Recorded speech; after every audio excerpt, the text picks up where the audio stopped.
Now we have to start the second roundtable, and we have, I think, a stellar panel. And I would like now to introduce Todd Hare from the Neuroeconomics in Zurich, and that's going to be the chair of this roundtable. Thank you so much. Todd is specialized in decision making. I'm very interested also how stress affects decision making from also computational and neuroimaging point of view. Todd. Okay. Thanks, Carmen. I'm happy to chair this roundtable. And in this case, we'll be talking about new technologies and methods for stress research and treatment. And I've been instructed to keep my introductions short so we can stay on time. So I'll just briefly introduce our first speaker. That is David Atienza from the EPFL. And he's going to be talking about combining fog computing and machine learning for stress monitoring and prevention. So David, the screen is yours. Hello, do you see me? Okay, perfect. So let me share the screen. Let me go to the full mode so you can see it in full screen. So if I go now, okay. Sorry, I'm going in the wrong window.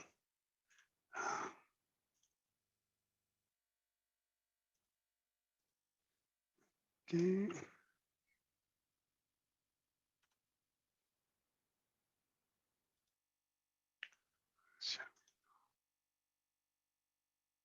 Screen 2. Screen 1. You see the window? Yes. Hello. Okay, perfect. So thank you very much for the introduction. So I will try to be very brief. I just want to actually a bit elaborate on the conclusions that were coming from the previous session about how we can, at least in my embedded system laboratory, we are trying to look at, in collaboration actually with Carmen in a couple of projects, we are trying to see how we could try to detect the stress in a better or more robust way and in a personalized way. And for that, we are seeing that there's quite a lot of room, I would say, a lot of opportunities on trying to benefit from the progress on wearables, plus the part of machine learning, what is the evolution of AI.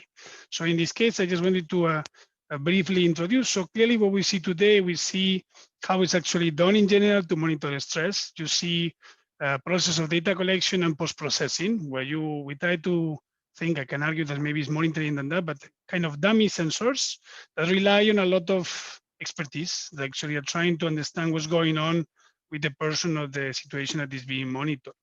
So what we would like to go is a little bit more, and we have a number of projects on that, actually not only looking at the pathologies, but also positive stress that actually happens when you want to have a dynamic monitoring and intervention if it's needed in extreme situation. And here I'm looking at positive situations of stress, such as esports. So we have a number of projects and a number of cooperation with Logitech, for example, where we are trying to look at how high levels of stress are useful up to a certain point. To the point that, in fact, when they list what are the key metrics that they want to evaluate for any person that's going to become a key player in e-gaming, cognitive workload capabilities of management and stress are basically, as you see on the image, as almost at the same level as you have on physical, even more. So based on that, what we are trying to see that you want to, of course, understand how the situation is, because every person is different. So you want to have a personalized stress prediction.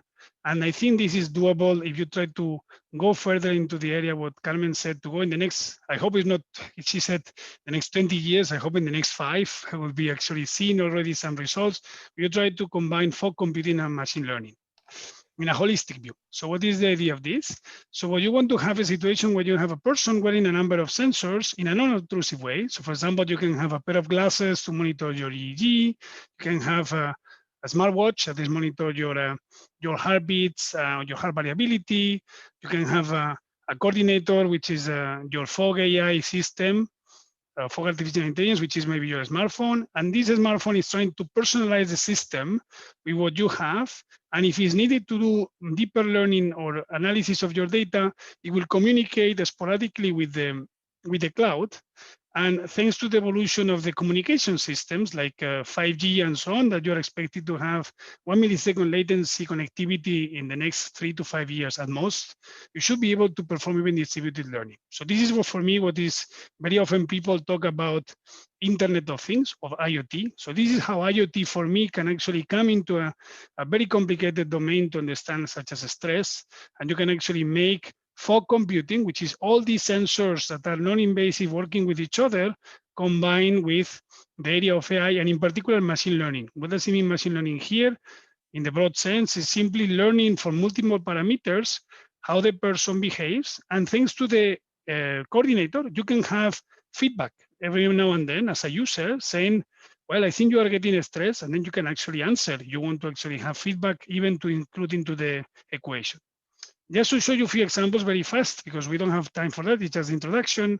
Just to show you, for example, how fog AI can help a lot understanding the situation that happens in many people. When you have multiple parameters you can consider, you can have multiple markers, multiple features that you can evaluate. So I'm here just considering, for example, electrocardiogram, PPG, skin temperature, and so on. If you take all these and you start trying to think on the literature, what are the possible biomarkers for stress? You can start looking at them and you try to implement them. You can have a situation where you have more than 160, 170 features. Well, this is impossible to come up with something that you can understand in a reasonable way. But if you start using this and you correlate with multiple people and situations that are labeled up front, for a new person that comes in, you can easily reduce this volume of features and possible markers to roughly 20 in the worst case. And this goes down. I don't think one marker will actually go enough for a person, but in many different conditions, you can actually go down dramatically in the number of markers to even lower than 20. And just to show you an example of this is one of the case studies that we did. We were trying to measure stress of a population of 50 individuals doing different types of activities, particularly watching movies, for example. That was one of the tests that we did. And what you see here is that we could go easily, and you see on the picture on the left, you can reduce the number of features selected from the initial 160 that we have to roughly around 20, 25, and you will get exactly the same scores. If on top of that you do data augmentation, understanding situations that were not seen by this particular person but have been seen by another person and have created a situation of stress, and you expose that person to these additional elements, then you suddenly achieve very high scores in the order of almost 85%. So you can eventually use this in many different contexts by using the learning lessons that you have from this monitoring or watching videos to other cases. And I show you here 2 examples that we have thanks to the NCCR Robotics and the Sports Centers of Lausanne. One was cognitive world monitoring and stress prevention for drone and rescue missions. And there we had a person wearing a 3D virtual reality helmet when we have actually monitoring with one of the wearables with all these parameters. And we managed to reach around 84%. With personalization, we can reach even 87% in some cases. And the second one was monitoring athletes. So you start monitoring athletes, you see that they also get stressed when you start giving them additional training, additional recommendations on how to perform, to the point that they can be completely exhausted and completely not able to do anything. And what we managed to see here is that we're getting this feedback with the sensors and the machine learning. The coaches could adapt much better, even though they have been training with the elites for more than 10 years, they could understand much better how the elite evolves. Maybe they haven't seen it, even though they want to do it, but they have many other athletes at the same time they cannot monitor. And they can reach levels around 85% for stress detection, thanks to personalization combined with fog AI and machine learning. So I think this is it's just a start, but I think it's a clear opportunity for this community to really go into the direction of understanding how these new technologies like fog AI with multiple sensors, non-invasive sensors being used in real time, can combine with machine learning and multiplexing with other people being monitored to get a good understanding of stress, and we can move forward in the future. So that's all I have. Thank you for your attention. Okay, thanks very much.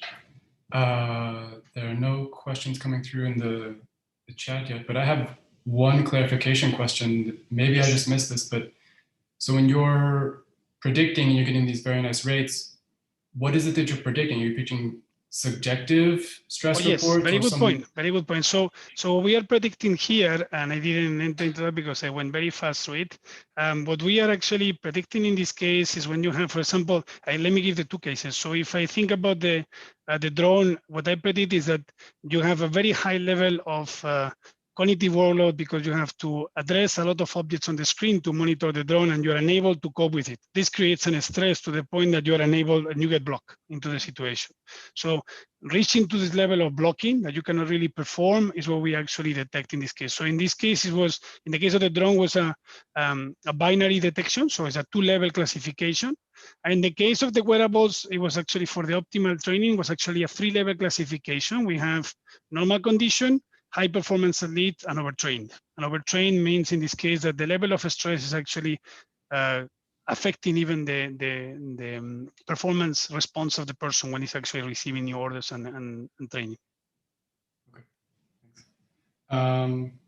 So I think we're almost out of time for this one, but I'll pull one question from the Q&A. The first one that came in is it possible to measure stress in someone deeply anesthetized? Is that something you've looked at? To measure stress? In someone deeply anesthetized. So we haven't really not conscious. We really haven't measured that, to be honest. All these cases that we have been also looking at, it was always with the person being awake and actually being active. So we haven't really looked into that. Okay.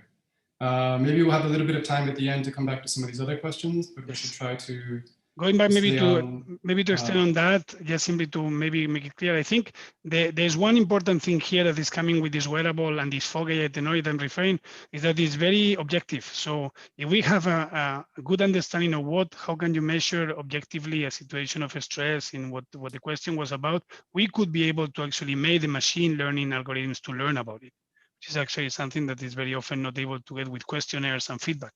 And this one can be actually something to consider in the discussion. Yeah, so there's some interesting potential, perhaps. Very good. So now I think we should move on to David Sander from the University of Geneva, and he's going to talk about toward a computation or componential approach to stress.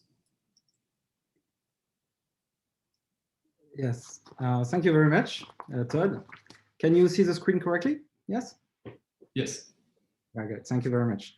So in fact, my presentation is, I think, a good follow-up of what David just presented with the question of personalization and the idea that stress is also a subjective experience.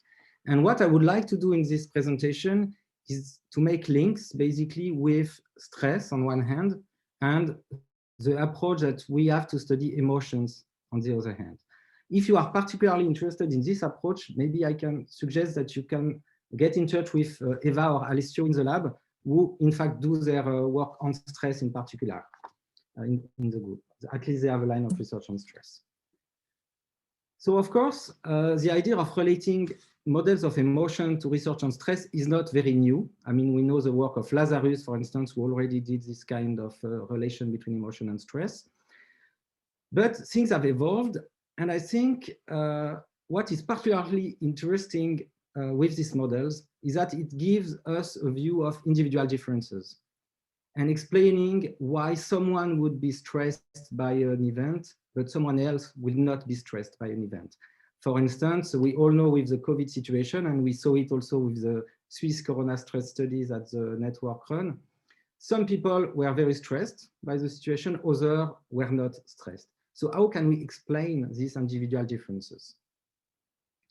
And I think another reason why it's interesting to link the model of emotion that I present and stress research is the idea that if you consider both fields, emotion field and stress field, for both cases, there is this very important distinction between, on one hand, elicitation, and on the other hand, the response. So we often talk about stress elicitation by talking about a stressor and something that is stressful. And we also try to measure a response that we call the stress response. And it's the same for emotion research. There is emotion elicitation on one hand, and there is the emotional response on the other hand. And the emotion is made up, we think, of 5 components. So what are these components? So everything starts with motivations. So we only have emotions when there is an event that appears, and this event relates very strongly to our motivations. These can be motivations that are evolutionary, like survival, reproduction, for instance, or affiliation, or that can be higher level motivations that we mainly find in humans, like political values or moral values. But in all cases, there will be an emotion only when the event is relevant for these goals, concerns, and values. And this is a very important point that I want to make here. We have an emotion always about a specific event. For instance, if you are afraid of a danger. In sadness, you are sad because of a loss. In happiness or in joy, you are happy because of a reward, for instance. In indignation, you feel indignation because there is something unfair. And so there is always an event. And this event will be appraised, it will be evaluated, and this is what will elicit a response. And this is where the personalization aspect is very important, because the same situation can elicit a very different emotion in different people. And so this is the first component of emotion, elicitation, and this will elicit 4 reactions that we call the components of the emotional response. First, there is autonomic physiology. Second, there is action tendency. For instance, here, approaching a reward. There is the expressions that can be in the face, in the voice, or in the posture, for instance. And there is a feeling, the conscious reaction, when you can, for instance, tell your friend that you feel joy. And all these aspects can be seen in a way as markers of the emotion, similarly to, in a way, what David presented, that there are many responses that can be seen as an array of markers of the reaction. And then all these components together will influence cognitive reactions, like in attention, memory, decision-making, and also, of course, behavior. So if we consider that this is the emotion, what would be the situation for stress? We can apply a very similar picture, in fact, to stress, to look for converging evidence across the components. Because when we have the affective reaction of stress, there is an elicitation aspect too. We tend to think that we will feel stress when the event is very important to us, and it is a threat to the integrity of our physiology or our psychology, our well-being, for instance, but only when the coping potential is appraised as very low. So when we think that we do not have the resources to cope with the event. And so this is for the elicitation part. And what about the response? We already discussed it in several occasions during the presentations today. So autonomic physiology, what many people would refer to as arousal, but of course also the cortisol response, for instance, is part of this physiological reaction. For the action tendency in stress, there is probably something like fight, flight, freezing reaction, with the aim of the action tendency being to terminate the consequences of the event for us, because these are negative consequences most of the time. We can discuss also the case maybe of positive stress that was raised before, but most of the time this is a negative emotional experience. For the expression, surprisingly, there is not so much work on the facial expression of stress, for instance. Maybe looking at stress in the voice would be easier. And there is also the feeling of stress, where you can consciously say, I feel stress. And there are ways that have been developed over the years to measure these components, mainly in the lab setting. These are just examples that I show here because, of course, for the sake of time, we will not go into the details. But there are different ways to measure the different components. And what is very interesting, I think, with this approach is that we are looking for converging evidence across the components. For instance, if an event is both appraised as a danger and it will elicit activity, let's say in the amygdala, plus a specific pattern of physiological reaction, plus the action tendency to protect yourself, plus the typical facial expression of fear, then it's more likely that it is indeed fear than if you look at only at one marker. And this bring me to the conclusion of making this link between emotion and stress.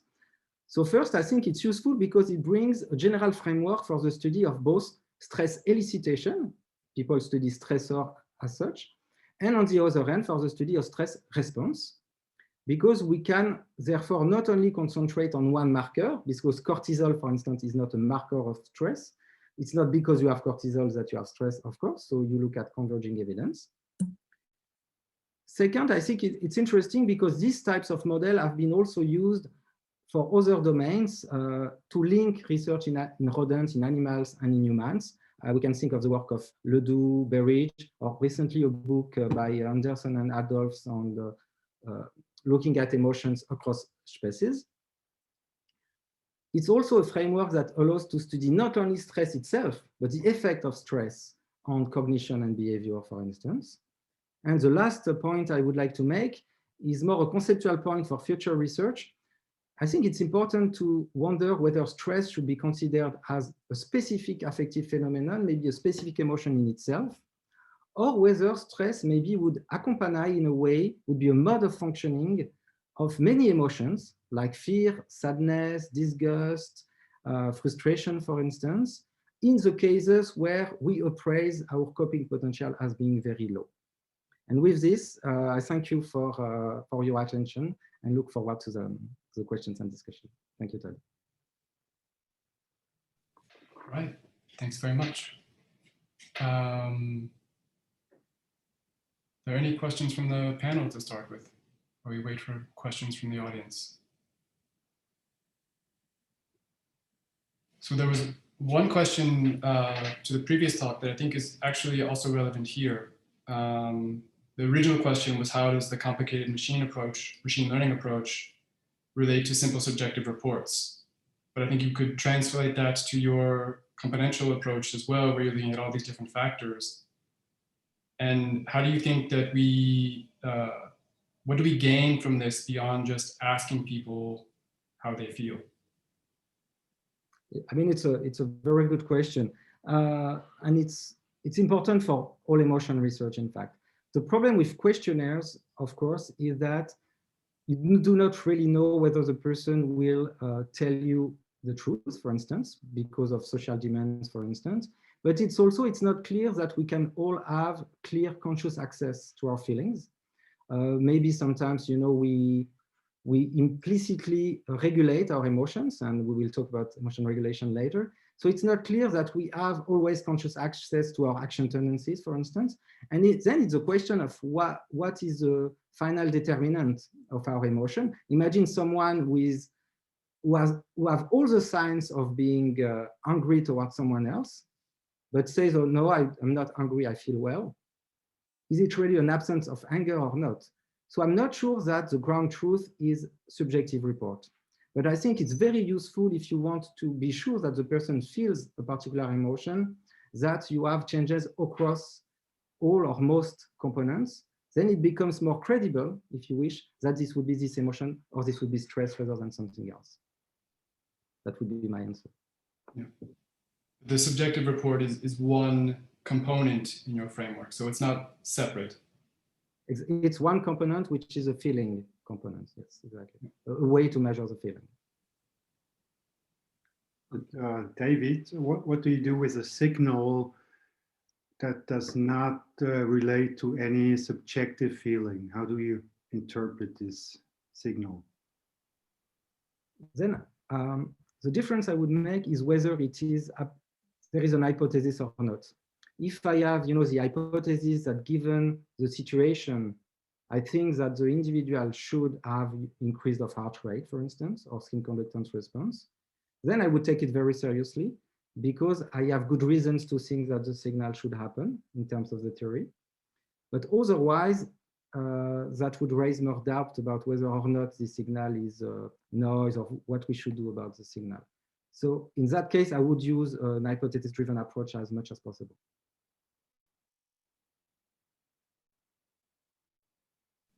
Good. I think I should probably cut us off here and move on to our next speaker. So thank you, David. Our next speaker is Silvia Maier from the University of Zurich. And she's going to talk about pupil dilation during emotion reappraisal, predicting self-regulation success across domains.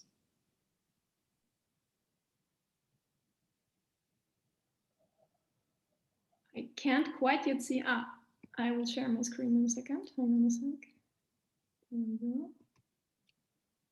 All right. So you should see my presentation. Is that right? Yes.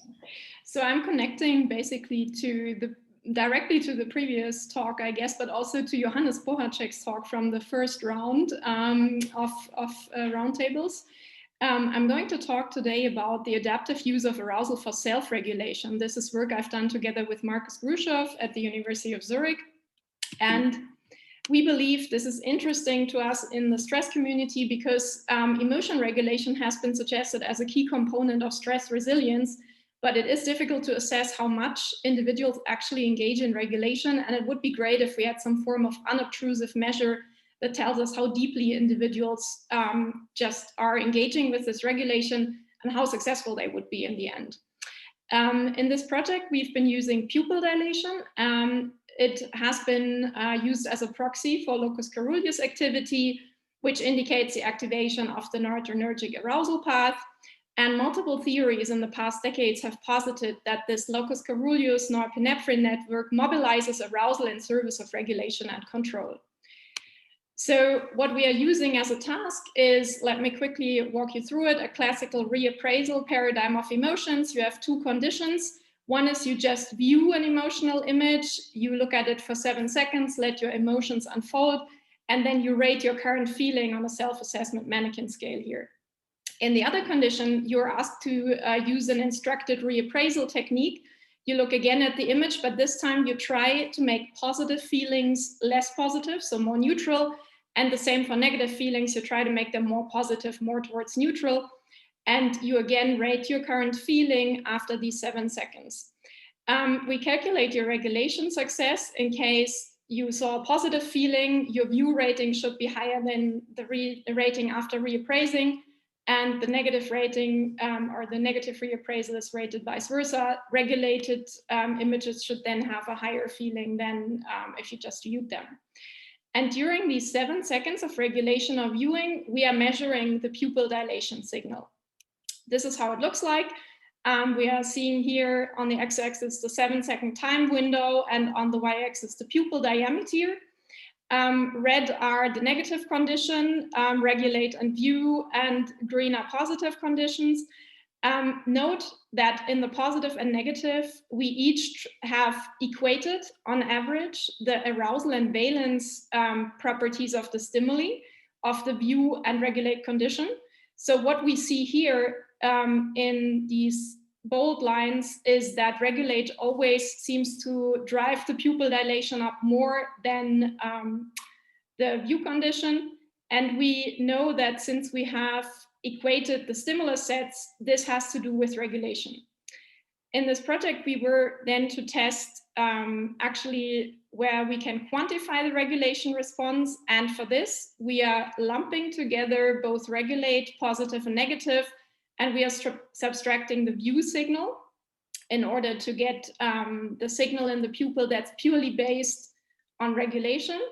And we identify using a cluster-based t-test a time here between 3.5 and 5.5 seconds, where we can be sure that this is really pure regulation signal. We take the average of this difference and we call it the pupil dilation index going forward. So this is the actual additional arousal that is just due to the person regulating that we can see for each participant, one average. And we use this in order to predict emotion regulation success. And we find that both this pupil dilation index, but also the amount by which people had to go from the end of the scale towards neutral equally predict parts of the variance in emotion regulation success.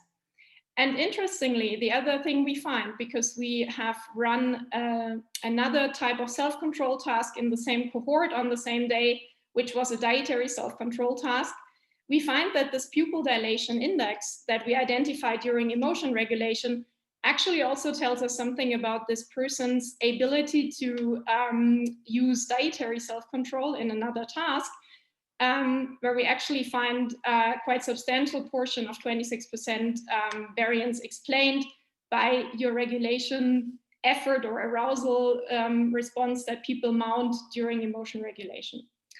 So in summary, we identified the time period during which the regulation pupil signature could be distinguished from just viewing emotional content. We calculated this pupil dilation index to quantify how much arousal was mobilized in service of emotion regulation. And we find that this pupil dilation index predicts emotion regulation success and a substantial part of the individual differences also in this other self-control task. And in conclusion, we think we are observing a positive feedback loop here. It seems to be beneficial to regulation if the individual's current physiological state allows them to ramp up their arousal response. That means basically mounting a healthy acute stress response in service of cognitive control. And with that, thanks for your attention, and thanks to my collaborators in Zurich, Todd Hare and Markus Gruschow, and also at the ETH at the Translational Neuromodeling Unit with Klaas-Henry Stephan's group. Thank you. Great, thanks, Silvia. Our audience is getting faster, so we already have some questions in the chat. I will read off the first one here. It is, could increased pupil dilation during regulation also be due to cognitive effort? Right, that is in a sense the thing we are trying to track, how much people are spending on regulation. So it is becoming visible through arousal responses, but in fact, it is sort of anything that is due to regulating. So it could be effort as well. Yeah. I mean, there is basically a theory or a couple of theories that say you can track the effort that people are spending through this arousal response because it's being mounted in service of cognitive control. Mm-hmm. And maybe a follow-up question. So what you're doing is you're looking at these reactions or even perhaps preparations in an intentional and laboratory controlled setting, which differs a little bit from what we heard about in the first talk, just sort of passively monitoring this while someone is doing a task. How important do you think is the design of a task or this intentional regulation to measuring people's ability? So in a sense, we are trying to get the cleanest readout of the ability by trying to use this laboratory and very controlled environment to see how much they can actually move, like how much is the flexibility of that person. And we are making use of, like to try and get to a principled, clean measure of that. That is, of course, not directly then adaptable or transferable to an everyday situation where you have many of these influences. This is more like a proof of concept stage here. Mm-hmm. Okay, so let me take one more question from the audience. Could it be that this momentary healthy response that you're measuring in the task, which is kind of an acute response, has costs over time? So is there a trade-off between the acute and the chronic that might be important here? Let me make sure that I understand what the chronic response would be. So, I mean, I'm putting my opinion on this person's question, but I think what he means is that if you're always trying to regulate and engage, if you're doing this all the time, then might this not have some downsides if you are chronically regulating versus having some more passive adaptation response? Right. I mean, of course, it's somewhat like it's drawing on a very costly cognitive resource. So I'm not quite sure how much you can actually chronically do that due to the fact that this is drawing much on your attention and you will use your attention for other needs going through your day. So you might default to other ways of regulating because of that. Yeah, okay, so it would not be feasible to always use that like active coping or active regulation mechanism. So it's not so much of a concern because you don't think that it could really happen? I don't think that's realistic, honestly, in terms of how much people can actually, like, they can't split their attention and you can't just always focus on regulating, right? So you would do that on things probably that are very important to you, where you feel you have to cognitively engage with that, but your brain probably tries to focus its efforts on the most important question at hand. So it would not always put this regulation first. I think Dominique has the direct response. Yeah, so if the arousal state remains elevated for a while. Yeah, the point is then basically you are losing the leeway of doing what I just showed you, right? So if you have already almost no response left anymore in terms of arousal until it's probably too much and it's not being beneficial anymore, then you cannot use that mechanism. This is something probably like more for somebody who's in a relaxed state. They have lots of leeway to make use of that coping response. And the pupils, how quickly do they habituate to let's say, an elevated arousal situation? Well, that is a technical question. I would have to come back to you later because I just don't know in terms of like the responsivity. Perhaps Johannes could say something to that in terms of like how he measures that over longer times. Yeah.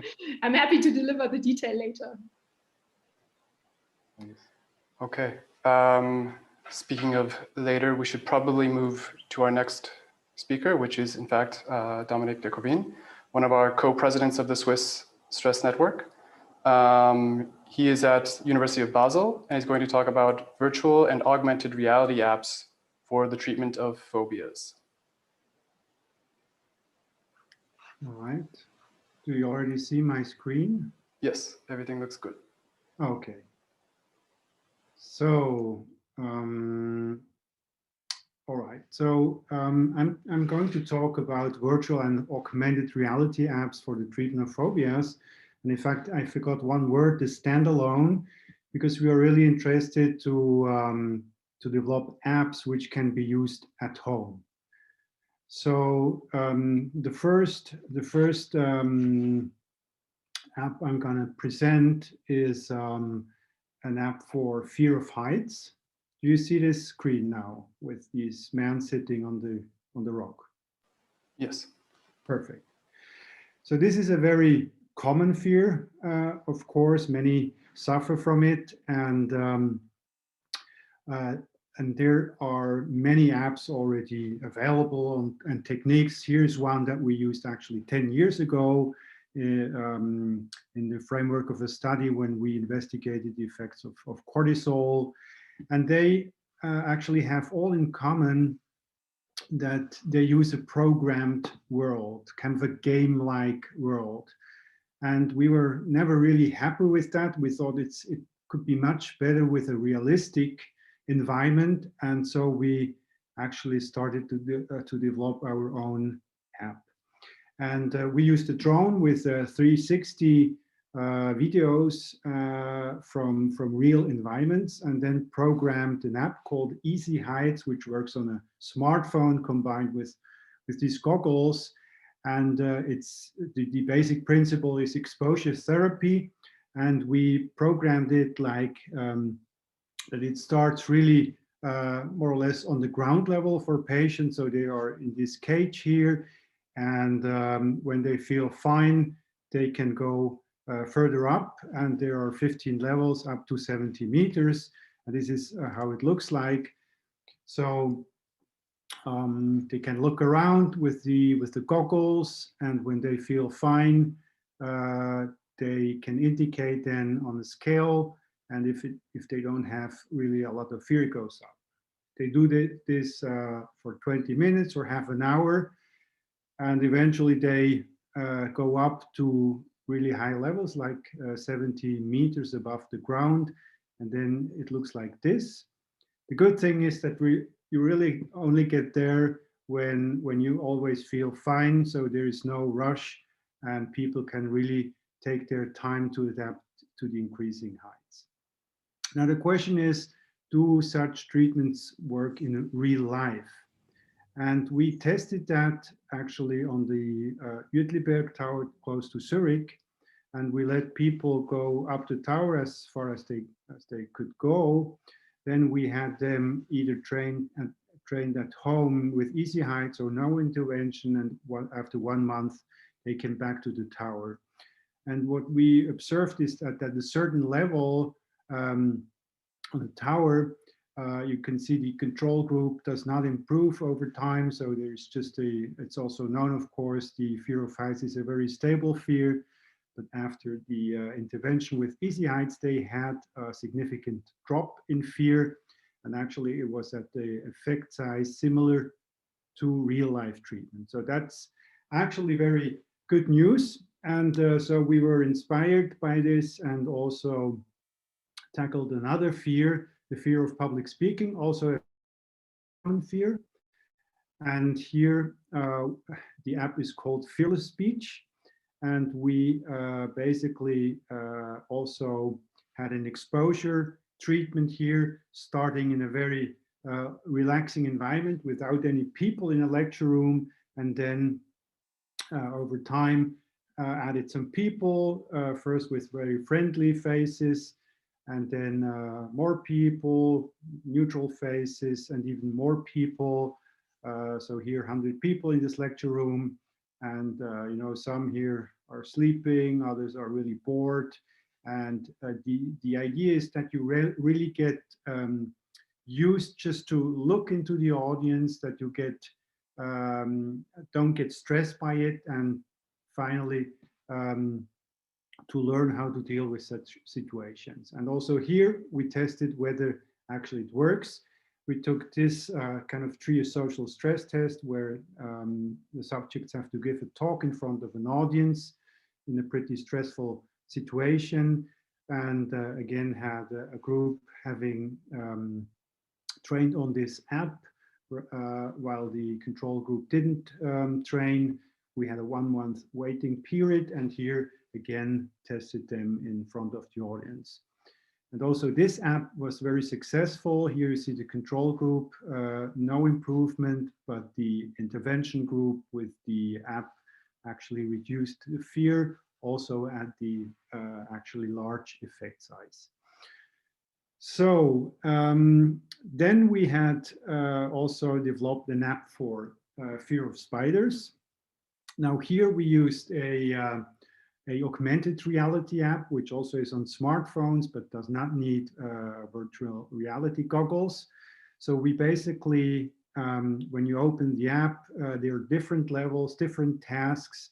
And basically with augmented reality, we project a spider in the real world. So wherever you are, you can actually use it and train with it. So here, for example, you can project a spider, and then some instructions, for example, to really hold the phone, because then the spider jumps to the screen, which is really a bad thing for people with fear of spiders. So this is an advanced level, of course. You don't get rid of the spider anymore, and you really also have to adjust to this situation. But there is really a happy end. So if you do that a couple of times, you actually start to like the spider. And so there's a surprise, because then you also realize that the spider likes you. And this is a really good feeling when you have achieved all the levels and you are cured of your fear of spiders. With this, I would like to end. I would like to thank the people who actually did the work. So Dorothy for Easy Heights, Bernhard Fellmann and Fabian Müller for Fearless Speech, Anja Zimmer for Phobies, and Nan Wang, who programmed all that stuff. Thank you very much. Great, thank you. So I'll start with a question from the audience already. It's a clarification question. It says, on the x-axis of the app, examinations was fear. I assume this was subjective fear. How did you investigate physiological stress response as well? Was there also an interaction of app usage and physiological, for example, endocrine stress responses? Yeah, in the fear of heights, we didn't, because that was really a kind of a field study on the tower. And in the other, in this fear of public speaking, we did. We also had eye tracking, so we could really see where they were looking. And as the theory suggests, they also were able to look more into the faces and eyes of the audience, which is basically an objective measure that they have less fear. Mm-hmm. And so you basically showed us 3 positive examples where the different apps worked, which is great, seems to generalize. But can you think of a case where you don't think this would be an appropriate type of training, either because it wouldn't work or it's sort of dangerous to the individual to do this type of training?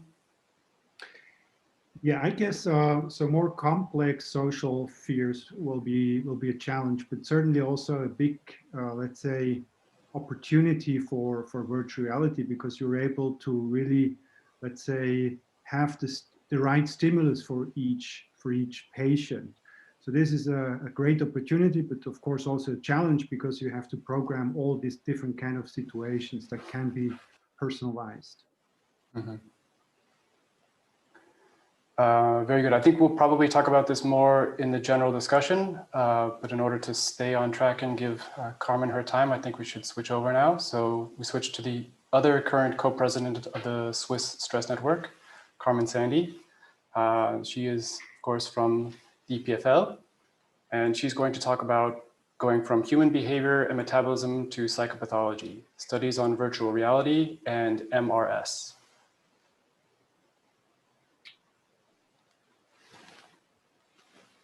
Thanks so much. Can you hear me well? Yes. Yes. Yeah, I would like to try to be short so that we can have time for the discussion. Let's see if it's possible.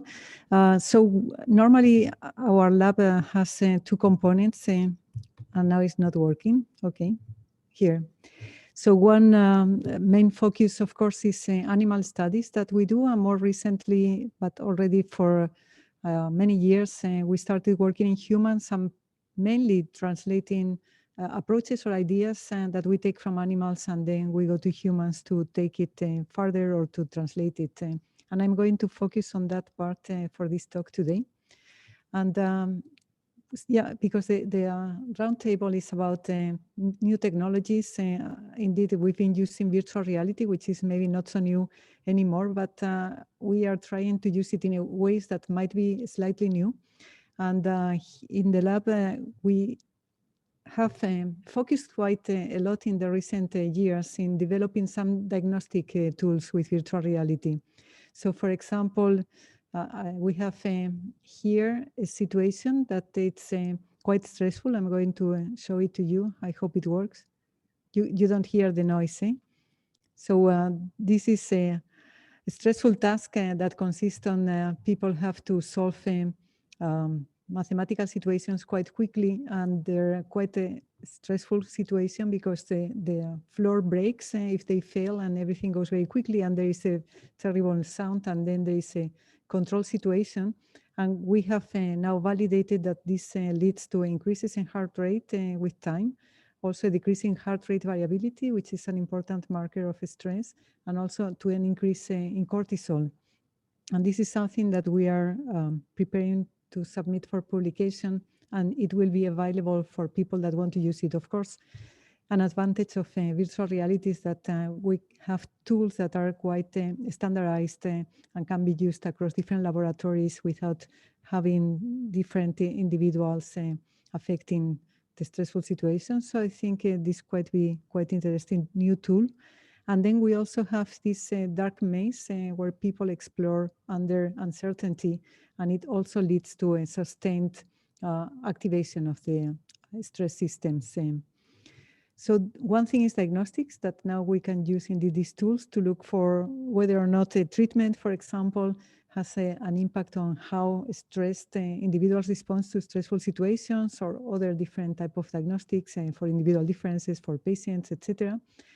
Another way that we are very interested in exploring even more is to see if we can develop biomarkers that can either be biomarkers of something that's going on, or even better predict how individuals are going to respond in other stressful situations. And this is work that we have recently published. All this work is led by João Rodrigues in the lab, where by applying machine learning techniques to high density data from different locomotion parameters.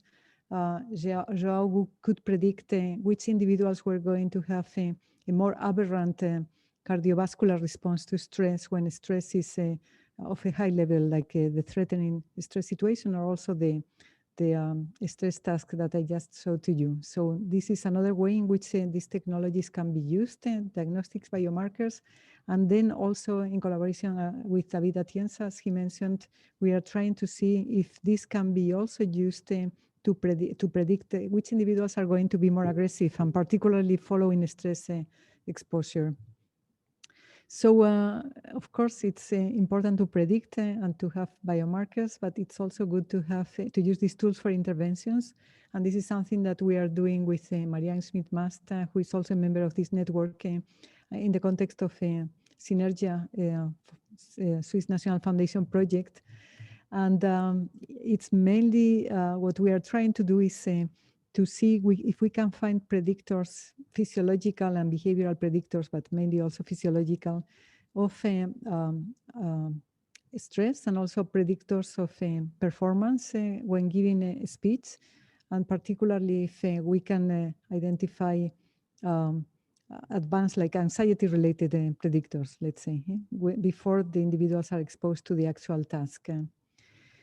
This is related to virtual reality. Eventually, our ambition is also to use virtual reality to develop more interventions that can be coupled in real time with brain signals or other behavioral signals, and then virtual reality changes, and that's more into the kind of bio or neurofeedback approaches. But I also wanted to say a few words about the work that we are doing, looking and focusing on brain metabolism. In particular, using magnetic resonance spectroscopy. We've used until now mainly focusing on metabolites that can be captured with a proton magnetic resonance spectroscopy, and more recently we are also interested in phospho to capture more energy related metabolites, like for example NAD and the NADH ratio. And again, how can this be used? Indeed, we can look at biomarkers for stress and anxiety, and we have published some work recently in which we exposed subjects to this magnetic resonance spectroscopy, acquired the spectra, and then afterwards we exposed them to tasks or questionnaires, and we could see that some of them, like for example taurine, is a very good marker for anxiety, and this is a focus on the ventral striatum or the nucleus accumbens. And we also try to look now for predictors for motivation, because of course stress depletes energy, in general physical and mental energy, and that's why we are very interested in looking at these metabolites related to energy. And what we do is afterwards to give the subjects tasks that relate to endurance, motivation, energy, fatigue, etc.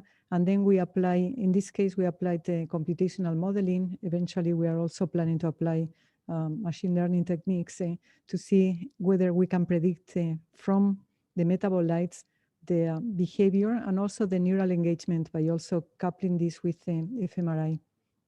And this is something that now a new team in the lab is putting together to look at predictors for motivation and neural activity, and also inspiring nutritional interventions that we want to apply also in this context.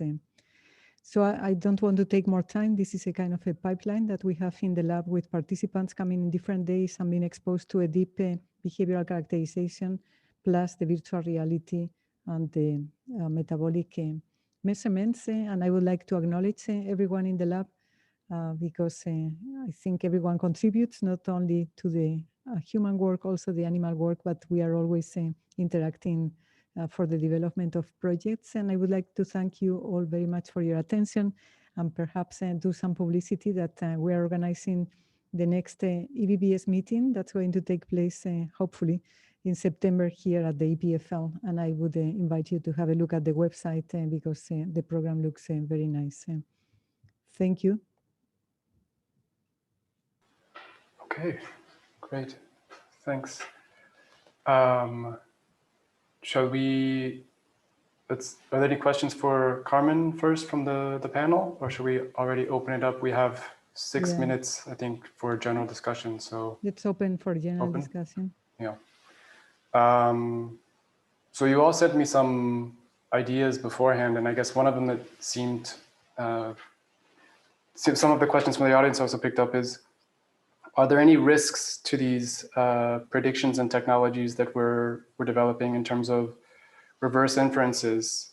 Is it dangerous to make reverse inference in the first place to get it wrong? But also, if we are telling people that according to our measures they're stressed, is that maybe going to create some kind of feed forward stress response? Do we think what are the ethical implications of some of the technologies you've all talked about today? Anyone want to jump in first? This was, in fact, one of my questions for the previous speakers as well, and for David, because sometimes having the feedback is good for some individuals, but others get more anxious, also more stressed. So I wonder if we have enough science to be able to say something about this. So maybe on my side, I can do some of for the experiments that we have done. So indeed, Carmen, I think that is something that we don't have yet, at least in the experiments we have done, enough information to have clear understandings. I have seen the effects. So I have seen that people that were having a certain very well matching with respect to the analysis that we were doing, and suddenly in the following studies, for example, in the drone control, they were showing completely different behaviors. And it's actually just coming from the fact that they believe that there was a monitoring and so on there, and I think they have changed. I think there is a little bit of confusion here very often that people think that we are judging them or not. We are not judging them. We are trying to understand how they help. So it's a little bit, I think, the problem that very often we have on that. On the other hand, for some of the experiments with athletes, for example, they were very receptive and actually they took it in a positive way, many of them. The beginning was a little bit of reaction against being monitored or being too intrusive, but actually in the end, some of them, they were actually very happy with the thing because they were able to understand. You more or less think how your body responds, but actually when you have an objective person telling you, very often you react in a different way and you understand better how to control yourself or how to do it better. So I think we don't have enough info, but I think in general, the feedback that we have received so far was quite positive. For the wearables, I'm not saying an AI, I'm not sure about the rest. Dominique? Yeah, I think it's also important to differentiate between acute and chronic stress. It has been, so there are much better markers for acute stress than for chronic stress. For example, cortisol is a really bad marker for chronic stress.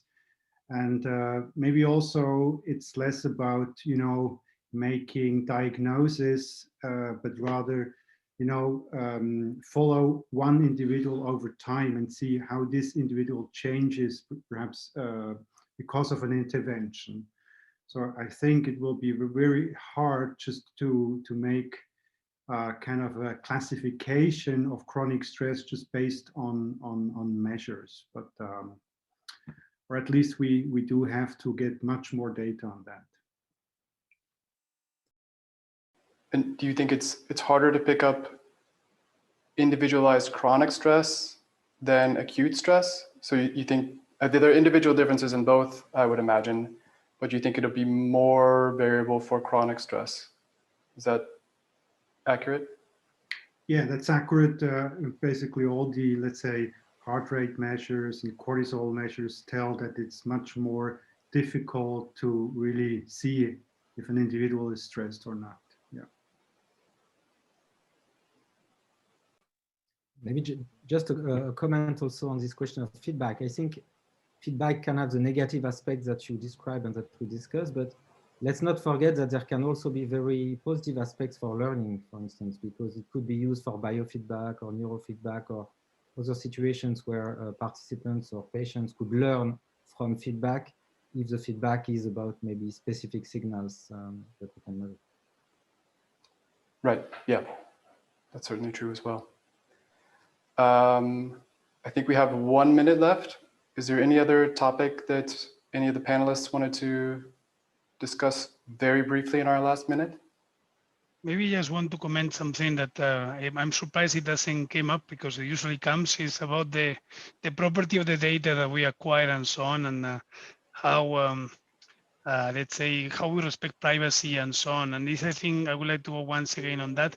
The idea in many of the concepts that we're discussing, for example, on the fog AI and wearables, is that the wearables can actually hide quite a lot of the information because there was one question on the chat. When you actually try to share the information, you don't need to actually share the data that is actually extracted from the person. What you extract is typically hidden or compressed elements on features that actually do not need to really necessarily provide or reveal specificities of the person, but it's more on the absolute variable and so on. So you can actually, we are working on it to create kind of person agnostic biomarkers, so you don't really reveal the personal details and so on. And this, we are looking at it with some of the groups of EPFL, more on security and privacy that are looking into that. And the idea is to fulfill the GDPR on the part of not revealing this information when you are monitoring even the person. That's why the sensors are becoming more and smarter and smarter, let's say, not to share the information that it shouldn't do. Mm-hmm. Yeah, that definitely sounds like a big advantage of the fog approach. Keep the data more local. Yes. All right, I see that our next roundtable participants are showing up here, so we should sign off now, but thanks one more time to all of our speakers in this current roundtable, and I look forward to the next one.